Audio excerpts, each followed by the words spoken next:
Senator, welcome back to the program here. College protests across the country we have been watching have gotten a lot more violent than what we saw here in Texas, not anywhere near as violent. Looking back now, do you think it was a good idea to send in such a heavy law enforcement presence to nip this in the bud, maybe so it didn't get any worse? Uh, I do not, and it's for these reasons. Under the First Amendment, you can't preemptively stop speech before it happens. You can manage it from a time, place, and manner restriction and have it neutrally applied. But you can't just say, "I think something might happen, and therefore I'm going to make sure nothing happens."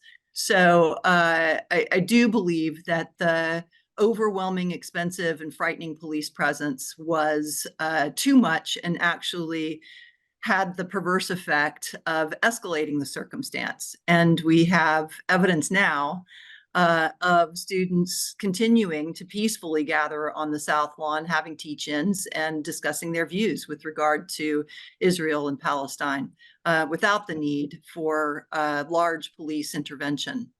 There's another large demonstration planned at UT on Sunday afternoon. Any idea what you expect that to be like? I'm not sure. I'm hoping to play a role in any way that I can in de-escalating both sides, frankly.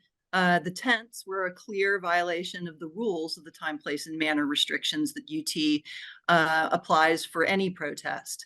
So I'm hoping that on the side of the protesters, that we stay within the time, place, and manner restrictions, and on the side of the university, that the administration applies those rules in a neutral fashion without resorting to, frankly, an overwhelming and frightening and expensive police response.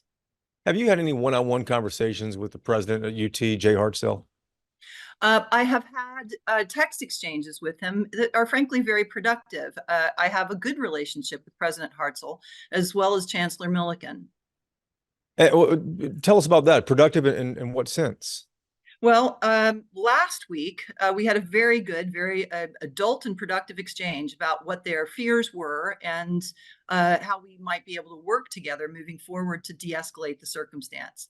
I will confess that since then I have not heard from them directly, which I have some disappointment about. But I continue to reach out to them, and I continue to advocate that we use the tremendous resources of the university to have this conversation in a way that builds leadership for the future rather than shuts it down.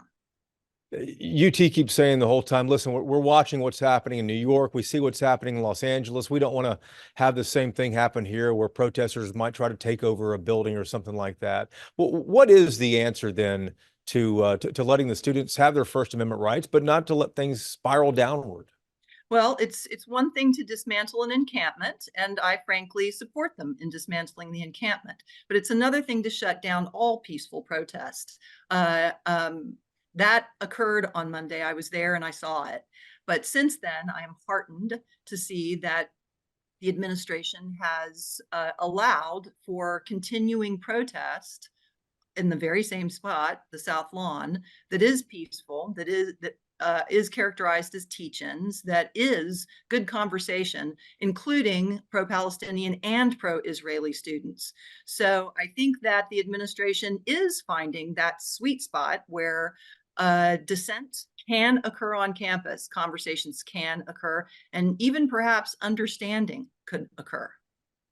Why do you think the text exchanges have stopped? Well, you're a reporter. When I got an open records request for my text messages, I provided them. And I think that spooked them. People just curious about the behind the scenes stuff. You think that's what probably limited them?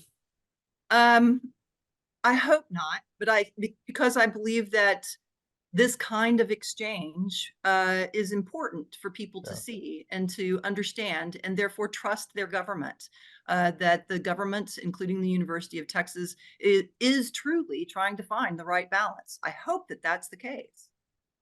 Senator, the Travis County attorney dropped all the charges against that first group 10 days or so ago, but they did not drop the charges against this most recent group, the 79 people arrested. Was that the right move?